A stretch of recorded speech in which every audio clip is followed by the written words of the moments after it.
ആൽഗോസൈലിൻ്റെ മറ്റൊരു വീഡിയോയിലേക്ക് എല്ലാവർക്കും സ്വാഗതം. നമ്മളിന്ന് TCP UDP എന്ന് പറഞ്ഞ രണ്ട് പ്രോട്ടോകോൾസ് ആയിരിക്കും പരിചയപ്പെടുക. ഇത് രണ്ടും OSI മോഡലിൽ ട്രാൻസ്പോർട്ട് ലെയറിലാണ് വരിക. ഈ പ്രോട്ടോകോൾസ് യൂസ് ചെയ്തിട്ട് രണ്ട് സിസ്റ്റംസ് തമ്മിൽ എങ്ങനെ ഡേറ്റ എക്സ്ചേഞ്ച് ചെയ്യാമെന്ന് നമുക്ക് നോക്കാം. നമുക്ക് S1 എന്ന് പറഞ്ഞൊരു സിസ്റ്റം ഉണ്ട്. ഈ സിസ്റ്റത്തിൽ നിന്ന് S2 എന്ന് പറഞ്ഞ സിസ്റ്റത്തിലോട്ട് നമുക്ക് ഡേറ്റ സെൻഡ് ചെയ്യണം. നമുക്കറിയാം ട്രാൻസ്പോർട്ട് ലെയറിൽ ഡേറ്റയെ സെഗ്മെൻറ്റ്സ് ആയിട്ട് ഡിവൈഡ് ചെയ്തിട്ടാണ് സെൻഡ് ചെയ്യുന്നത്. TCPയിലും UDPയിലും നമ്മൾ ഡേറ്റയെ ചങ്ക്സ് അല്ലെങ്കിൽ പാക്കറ്റ്സ് ആയിട്ട് ഡിവൈഡ് ചെയ്യും, എന്നിട്ട് മറ്റേ സിസ്റ്റത്തിലോട്ട് സെൻഡ് ചെയ്യും.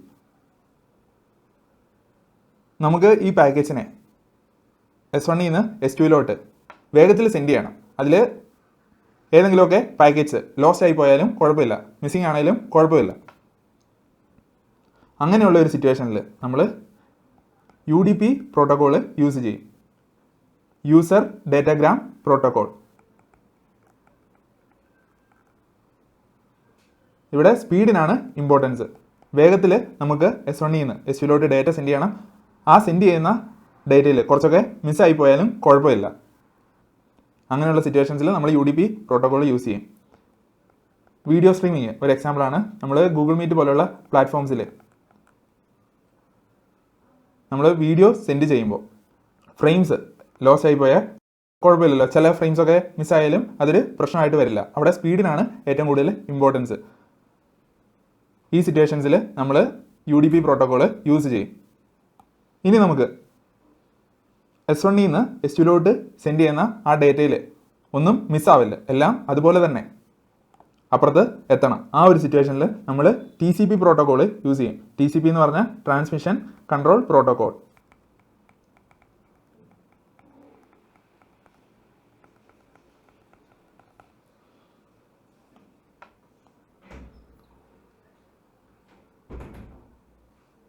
TCPയുടെ കേസിൽ guaranteed delivery of ഡേറ്റയാണ്.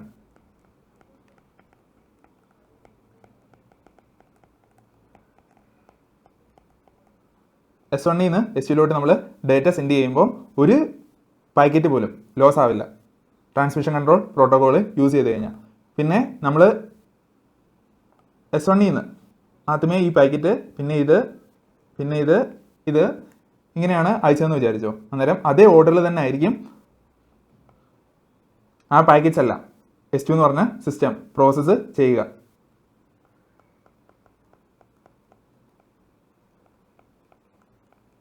Processes packets in same order as they are sent.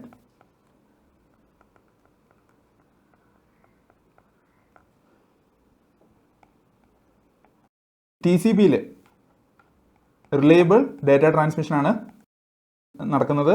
UDPയിൽ reliable അല്ല, പാക്കറ്റ്സ് ലോസ് ആവാം.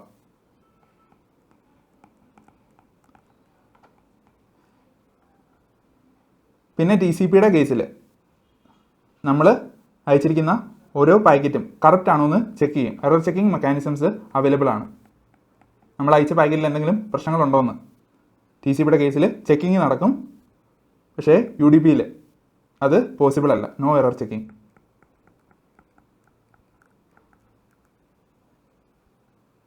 എറർ ചെക്കിങ് നടക്കുന്നത് കൊണ്ട്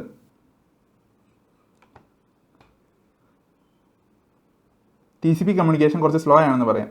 ഇവിടെ നമുക്ക് കുറേ കാര്യങ്ങൾ എൻഷുർ ചെയ്യണമല്ലോ, എല്ലാ പാക്കേജും അപ്പുറത്തെത്തി, ആ പാക്കേജിലൊന്നും എറർ ഇല്ല. അതുകൊണ്ട് തന്നെ TCP കമ്മ്യൂണിക്കേഷൻ കുറച്ച് സ്ലോ ആണ്. പക്ഷേ UDP ഫാസ്റ്റ് ആണ്.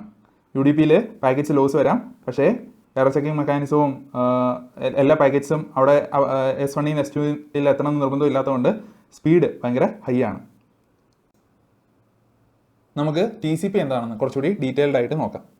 TCP എന്ന് പറഞ്ഞാൽ ട്രാൻസ്മിഷൻ കൺട്രോൾ പ്രോട്ടോകോൾ. ഇതൊരു കണക്ഷൻ ഓറിയൻറ്റഡ് പ്രോട്ടോകോളാണ്. ഡേറ്റ സെൻഡ് ചെയ്യുന്നതിന് മുമ്പായിട്ട് നമ്മൾ ഒരു കണക്ഷൻ സെൻഡറും റിസീവറും തമ്മിൽ ക്രിയേറ്റ് ചെയ്യണം.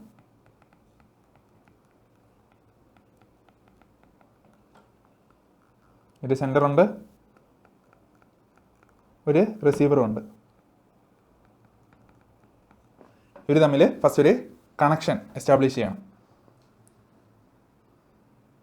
ഇതിനെ ഒരു റിയൽ വേൾഡ് എക്സാമ്പിളിലൂടെ പറയാം. ഞാനും ഉണ്ട്, എൻ്റെ ഒരു ഫ്രണ്ടും ഉണ്ട്. ഞാൻ എൻ്റെ ഫ്രണ്ടിനെ കോൾ ചെയ്തിരിക്കുകയാണ്. ഞാൻ ഹായ് പറഞ്ഞു. അന്നേരം ഫ്രണ്ട് എന്നോട് പറയാണ്, ഹായ്, ഈസ് ദിസ് അമൽ?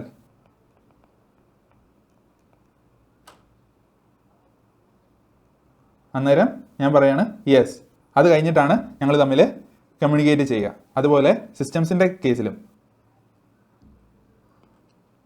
ഒരു കണക്ഷൻ എസ്റ്റാബ്ലിഷ് ചെയ്യേണ്ടി വരുന്നുണ്ട്.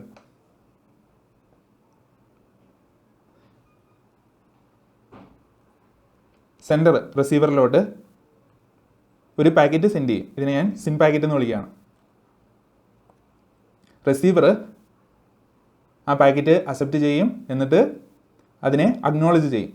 എന്നിട്ട് സിൻ അക്നോളജ് പാക്കറ്റ് സെൻഡറിലോട്ട് സെൻഡ് ചെയ്യും. അന്നേരം സെൻഡർ ഒരു അക്നോളജ് പാക്കറ്റ് റിസീവറിലോട്ടും സെൻഡ് ചെയ്യും. ഇങ്ങനെയാണ് കണക്ഷൻ എസ്റ്റാബ്ലിഷ് ചെയ്യുക. ഞാൻ പറഞ്ഞിരുന്നു ഡേറ്റയെ പാക്കറ്റ്സ് ആയിട്ടാണ് സെൻഡ് ചെയ്യുന്നതെന്ന്. അന്നേരം ആ പാക്കറ്റിൽ കുറച്ച് ബിറ്റ്സ് ഉണ്ട്. സിൻ, അക്നോളജ്, ഇങ്ങനെ കുറേ ബിറ്റ്സ് ഉണ്ട്. അന്നേരം സിൻ ബിറ്റ് മാത്രം സെറ്റ് ചെയ്തിട്ടുണ്ടെങ്കിൽ സിൻ പാക്കറ്റ് എന്ന് ഞാൻ അതിനെ വിളിക്കുന്നു. സിന്നും അക്നോളജും സെറ്റ് ചെയ്തിട്ടുണ്ടെങ്കിൽ സിൻ അക്നോളജ് പാക്കറ്റ് എന്ന് വിളിക്കുന്നു. അക്നോളജ് മാത്രം സെറ്റായിട്ടുള്ള സിന്ന് സെറ്റ് ആയിട്ടില്ലെങ്കിൽ അതിനെ ഞാൻ അക്നോളജ് പാക്കറ്റ് എന്ന് വിളിക്കുന്നു. അതാണ് ഇവിടെ സംഭവിച്ചത്. അങ്ങനെ 3 പാക്കറ്റ്സ് ഇവിടെ സെൻഡായി. ഇവിടെ നോക്കിക്കഴിഞ്ഞാൽ 3 ടൈംസ് ആണ് ഡേറ്റ സെൻഡ് ആയിട്ടുള്ളത്. അതുകൊണ്ട് ഇതിനെ 3-വേ ഹാൻഡ് ഷേക്ക് എന്ന് പറയും. ഇവിടെ ഒരു കണക്ഷൻ എസ്റ്റാബ്ലിഷ് ചെയ്യണേൽ ഒരു 3-വേ ഹാൻഡ് ഷേക്ക് ആവശ്യമായിട്ട് വന്നു. ഇനി എന്തായിരിക്കും നമ്മൾ ചെയ്യുക? സെൻഡറും റിസീവറും തമ്മിൽ ഡേറ്റ സെൻഡ് ചെയ്യും.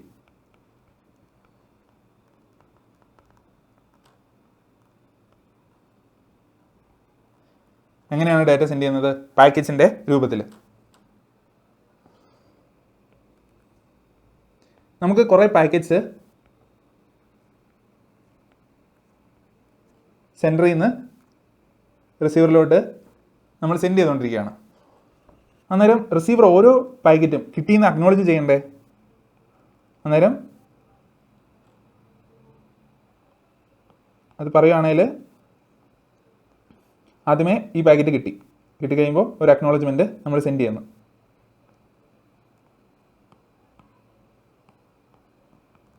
സെൻഡറും ഉണ്ട്, റിസീവറും ഉണ്ട്.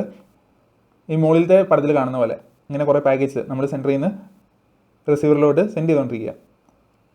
ആദ്യത്തെ പാക്കറ്റ് കിട്ടുമ്പോൾ റിസീവർ ഒരു അക്നോളജ്മെൻറ്റ് സെൻഡറിന് സെൻഡ് ചെയ്യുന്നു. അടുത്ത പാക്കറ്റ് കിട്ടുമ്പോൾ വീണ്ടും അക്നോളജ്മെൻറ്റ് ഇങ്ങനെ സെൻഡ് ചെയ്യുന്നു. ഇതിലൊരു പ്രശ്നമില്ലേ?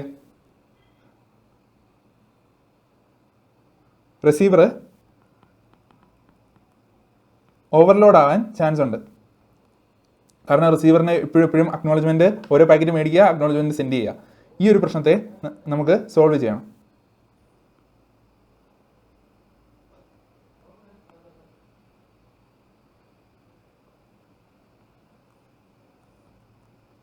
അതിനുവേണ്ടി നമ്മൾ ചെയ്യാൻ പോകുന്നത് ഈ അയക്കുന്ന ഈ പാക്കറ്റ്സിനെ ഗ്രൂപ്പ്സ് ആയിട്ട് നമ്മൾ ട്രീറ്റ് ചെയ്യും, അല്ലെങ്കിൽ വിൻഡോസ് ആയിട്ട് നമ്മൾ ട്രീറ്റ് ചെയ്യും. ഇപ്പം മുകളിലത്തെ എക്സാമ്പിൾ നോക്കിക്കഴിഞ്ഞാൽ ഞാൻ 6 പാക്കറ്റ്സ് ആയിരുന്നു സെൻഡറിൽ നിന്ന് റിസീവറിലോട്ട് അയച്ചത്. 3 പാക്കറ്റ്സിൻ്റെ ഒരു ഗ്രൂപ്പ്, 3 പാക്കറ്റ്സിൻ്റെ മറ്റൊരു ഗ്രൂപ്പ് എന്നുള്ള രീതിയിൽ ഞാൻ അതിനെ തരംതിരിച്ചു. ഈ 3 പാക്കറ്റ്സും റിസീവറിൽ എത്തിയതിന് ശേഷമേ ഈ 3 പാക്കറ്റ്സിൻ്റെ അക്നോളജ്മെൻറ്റ് നമ്മൾ സെൻഡ് ചെയ്യുള്ളൂ. എന്ന് വെച്ചാൽ പണ്ട് ഈ 3 പാക്കറ്റിന് നമ്മൾ 3 അക്നോളജ്മെൻറ്റ് സെൻഡ് ചെയ്യാമായിരുന്നു. ഇപ്പം ഒരു അക്നോളജ്മെൻറ്റ് സെൻഡ് ചെയ്താൽ മതി ആ ഒരു 3 പാക്കറ്റിന്.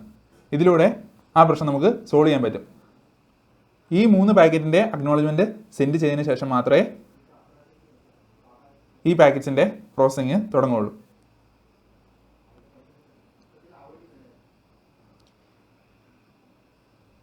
ഇതിനെ നമ്മൾ ഫ്ലോ കൺട്രോൾ എന്ന് പറയും. നമ്മൾ വരുന്ന പാക്കേജിനെ വിൻഡോസ് ആയിട്ട് ട്രീറ്റ് ചെയ്തു ഓരോ വിൻഡോയും പ്രോസസ്സ് ചെയ്തതിന് ശേഷം മാത്രമാണ് അടുത്ത വിൻഡോനെ പ്രോസസ്സ് ചെയ്യുക. ഓരോ വിൻഡോയും പ്രോസസ്സ് ചെയ്തതിന് ശേഷം അതിൻ്റെ അക്നോളജ്മെൻറ്റ് സെൻറ്ററിന് കൊടുക്കും. ഇതിലൂടെ റിസീവർ ഓവർലോഡ് ആവില്ല. ഇനി പാക്കേജ് ലോസ് ആവുന്ന കേസ്,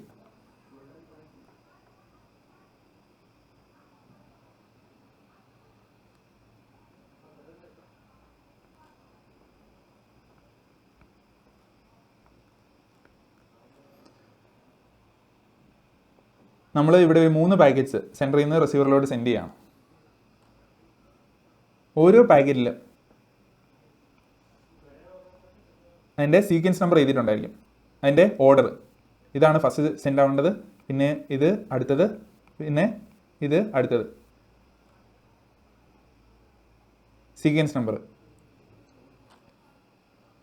അന്നേരം സപ്പോസ് S1 ഇവിടെ എത്തി, S2 ലോസ്റ്റ് ആയിപ്പോയി, മിസ്സായി. ഇനി വന്നത് S3 ആണ്. അന്നേരം ഈ റിസീവറിന് മനസ്സിലാവും സീക്വൻസ് നമ്പർ ഉള്ളതുകൊണ്ട് ഒരു പാക്കറ്റ് മിസ്സായിട്ടുണ്ടെന്ന്. റിസീവർ സെൻറ്ററിനോട് പറയും ആ പാക്കറ്റ് വീണ്ടും അയച്ചു തരാൻ. അന്നേരം സെൻറ്റർ S2 പാക്കറ്റ് വീണ്ടും അയക്കും. അത് കഴിഞ്ഞിട്ടായിരിക്കും S1നെയും S2നെയും S3യെയും റിസീവർ പ്രോസസ്സ് ചെയ്യുക. ഇതിലൂടെ മിസ്സിംഗ് പാക്കറ്റ്സ് എന്ന് പറഞ്ഞ പ്രോബ്ലം നമുക്ക് സോൾവ് ചെയ്യാൻ സാധിച്ചു. നമ്മളിപ്പം ഒരു കണക്ഷൻ എസ്റ്റാബ്ലിഷ് ചെയ്തു, ഡേറ്റ സെൻഡ് ചെയ്തു. ഇനി എന്താണുള്ളത്? ഈ കണക്ഷൻ ക്ലോസ് ചെയ്യണം.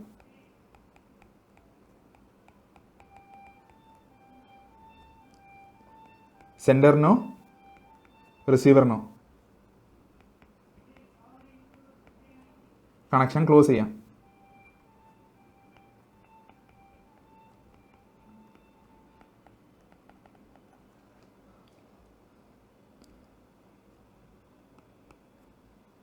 ഇതിൽ ആർക്ക് വേണമെങ്കിലും കണക്ഷനെ ക്ലോസ് ചെയ്യാവുന്നതുകൊണ്ട് നമ്മൾ 2-വേ ടിയർ ഡൗൺ എന്ന് പറയും.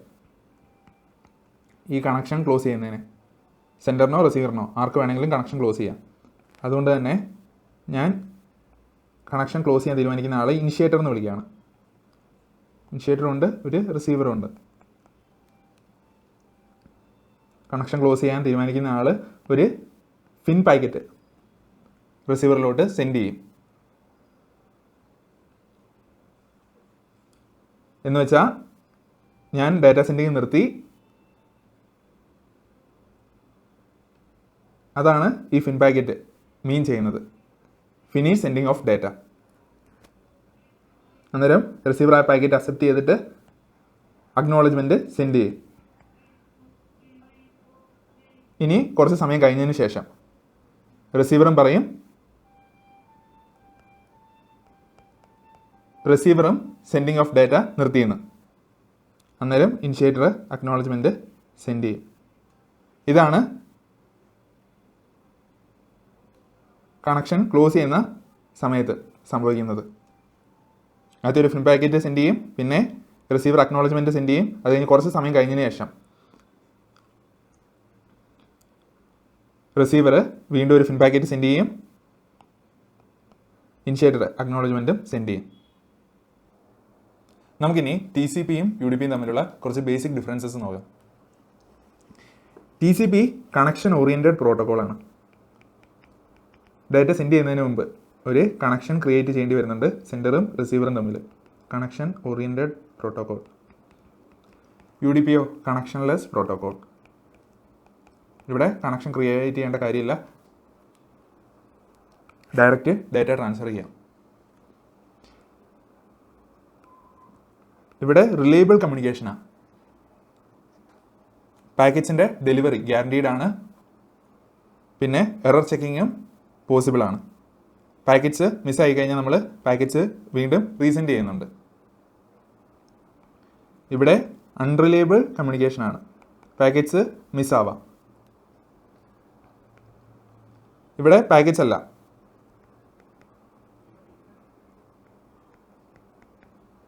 ഓർഡേർഡ് ആയിട്ടാണ് റിസീവറിലോട്ട് എത്തുന്നത്. ഇവിടെ പാക്കേജിൽ ഓർഡറിങ് ഉണ്ടായിരിക്കില്ല.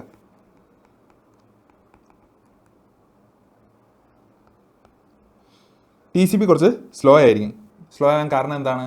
നമ്മൾ എറർ ചെക്ക് ചെയ്യുന്നുണ്ട്, പിന്നെ ഫ്ലോ കൺട്രോളും TCPയിലുണ്ട്. UDP ഫാസ്റ്റ് ആയിരിക്കും, കാരണം ഇവിടെ എറർ ചെക്കിംഗ് ഒന്നുമില്ല. പാക്കറ്റ്സ് ലോസ്റ്റും ആവാൻ ചാൻസ് ഉണ്ട്. അതുകൊണ്ട് തന്നെ സ്പീഡ് ഫാസ്റ്റാണ്. പിന്നെ TCPയുടെ കേസിൽ നമ്മൾ അക്നോളജ്മെൻറ്റ്സ് റിസീവർ സെൻഡ് ചെയ്യാറുണ്ടായിരുന്നു. UDPയിൽ അക്നോളജ്മെൻറ്റ് ഇല്ല.